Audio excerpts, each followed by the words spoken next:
Bergabung bersama kami di Breaking News putusan akhir Pilpres, kami mengajak Anda bergabung langsung ke Gedung Mahkamah Konstitusi terkait sidang putusan perselisihan hasil pemilihan umum. Memahami bahwa meskipun menurut undang-undang yang dapat diadili oleh mahkamah adalah hasil penghitungan suara, namun pelanggaran-pelanggaran yang menyebabkan terjadinya hasil penghitungan suara yang kemudian dipersengketakan itu harus pula dinilai untuk menegakkan keadilan.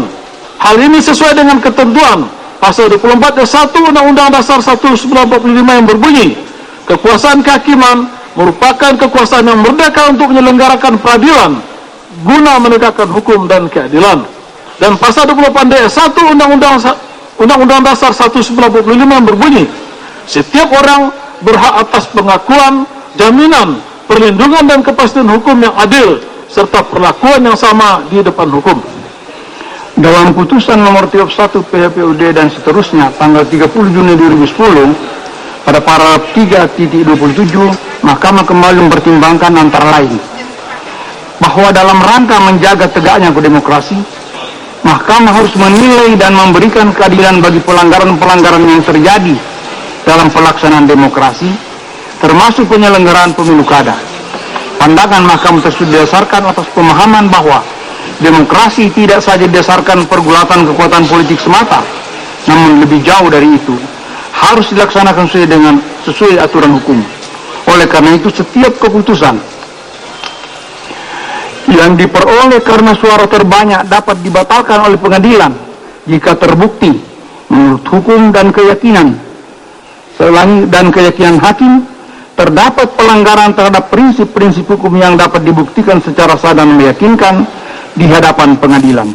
Dengan demikian, menurut Mahkamah, kewenangan Mahkamah untuk memutuskan dan mengadili hasil pemilu tidak saja terbatas pada penghitungan suara yang dipersengketakan, tapi juga termasuk memutus dan mengadili pelanggaran yang terjadi yang dapat mempengaruhi perolehan suara dalam pemilu. Kemudian dalam putusan nomor 45 dan seterusnya tanggal 7 Juli 2010 mempertimbangkan antara lain terhadap pelanggaran-pelanggaran tersebut, Mahkamah menilai telah terjadi pelanggaran secara terstruktur, sistematis dan masif. Hal itu terbukti karena tindakan tersebut telah direncanakan sedemikian rupa, terjadi secara meluas di seluruh kabupaten Kota Waringin Barat, serta dilakukan secara terstruktur dari tingkatan paling atas yang dimulai dari pasangan calon, tim kampanye dan seluruh tim relawan sampai dengan tingkatan paling rendah di tingkat RT, sehingga mempengaruhi hasil perolehan suara bagi masing-masing pasangan calon. Pada bagian lain putusan tersebut, yaitu pada paragraf 3.27, Mahkamah juga mempertimbangkan pelanggaran sistematis terjadi karena adanya pelanggaran money politik secara terorganisasi, terstruktur dan terencana dengan sangat baik sejak awal, yaitu dengan melakukan persiapan pendanaan secara tidak wajar untuk membayar relawan, melakukan rekrutmen warga sebagai relawan yang dipersiapkan dengan organisasi yang tersusun dari tingkatan paling atas pasangan calon, tim kampanye sampai dengan para relawan di tingkat RT. Jenis dan modus pelanggaran yang sama terjadi juga pada perselisihan hasil pemilihan kepala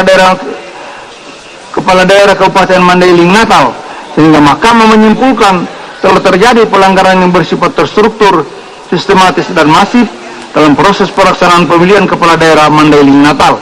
Oleh karena itu, Mahkamah memutuskan membatalkan hasil pemilihan umum dan memerintahkan Komisi Pemilihan Umum untuk melakukan pemungutan suara ulang.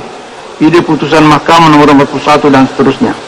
Dalam putusan nomor 144 dan seterusnya tanggal 3 September 2010 dalam paragraf 3.32, Mahkamah juga mempertimbangkan pelanggaran sistematis terjadi karena adanya pelanggaran yang dilakukan oleh pihak terkait dengan memobilisasi pegawai negeri sipil atau PNS secara terorganisasi, terstruktur dan terencana dengan sangat baik sejak awal, yaitu dengan melakukan persiapan dengan melakukan pertemuan-pertemuan yang melibatkan para camat, lurah dan kepala lingkungan sekota Manado untuk mendukung pihak terkait menjadi pemenang dalam pemilu kada Kota Manado, yang disertai intimidasi berupa pemecatan kepada beberapa kepala lingkungan dan karyawan perusahaan daerah Pasar Kota Manado yang tidak mau mendukung pihak terkait. pada berbagai putusan tersebut, Mahkamah juga menegaskan bahwa terpenuhinya unsur TSM tidak harus terjadi di seluruh daerah pemilihan, kan tapi cukup dibuktikan di daerah-daerah tertentu dan tidak serta-merta berakibat dibatalkannya hasil pemilihan umum.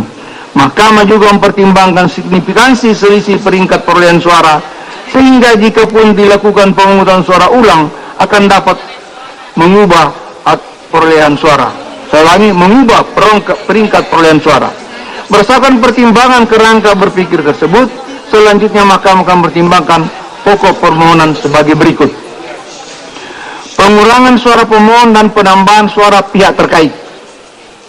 Bahwa pemohon mendalilkan pada pokoknya bahwa rekapitulasi hasil penghitungan perolehan suara yang ditetapkan oleh termohon adalah salah, karena seharusnya jika termohon jujur, mandiri dan tidak memihak pasangan calon nomor 2, maka perolehan suara yang benar menurut berita acara formulir C1 dan seterusnya, sesuai bukti-bukti yang ada pada pemohon berdasarkan formulir C1 D1 B1 di seluruh provinsi dan seluruh kabupaten kota, hasil rekapitulasi perolehan suara versi pemohon ditemukan adanya penambahan perolehan suara pasangan calon presiden dan wakil presiden nomor 2 sebanyak 1,5 juta suara, dan ditemukan adanya pengurangan perolehan suara pasangan calon nomor 1 sebanyak 1,2 juta suara yang terdapat di lebih kurang 155.000 TPS. Untuk membuktikan dalilnya, pemohon mengajukan alat bukti surat garis miring tulisan yang diberi tanda P6 sampai dengan P33. Termohon membantah dalil permohonan tersebut dan pada pokoknya mengemukakan bahwa yang didalilkan pemohon tersebut tidak jelas dan kabur. Seandainya pun benar dianggap telah terjadi kesalahan hitung yang mengakibatkan terjadi pengurangan perolehan suara pemohon dan terjadi penambahan perolehan suara pada pasangan calon lain, kuat non, maka pemohon seharusnya menerangkan secara rinci dan jelas mengenai terjadinya kesalahan hitung dimaksud. Untuk membuktikan bantahannya, termohon menjadi saksi bernama Awaluddin, Agus Supriyatna, dan seterusnya sampai Misna M atas. Pihak terkait juga membantah dalil pemohon akuo. Pada pokoknya mengemukakan bahwa pemohon tidak dapat membuktikan sebaliknya mengenai angka perolehan suara yang berbeda dengan angka perolehan suara yang ditetapkan oleh termohon. Untuk membuktikan bantahannya, pihak terkait mengajukan bukti surat garis miring tulisan memberi tanda PT 3.1 sampai dengan PT 3.11, PT 3.13 sampai dengan PT 3.17, PT 3.19 sampai dengan PT 3.24, dan PT 3.20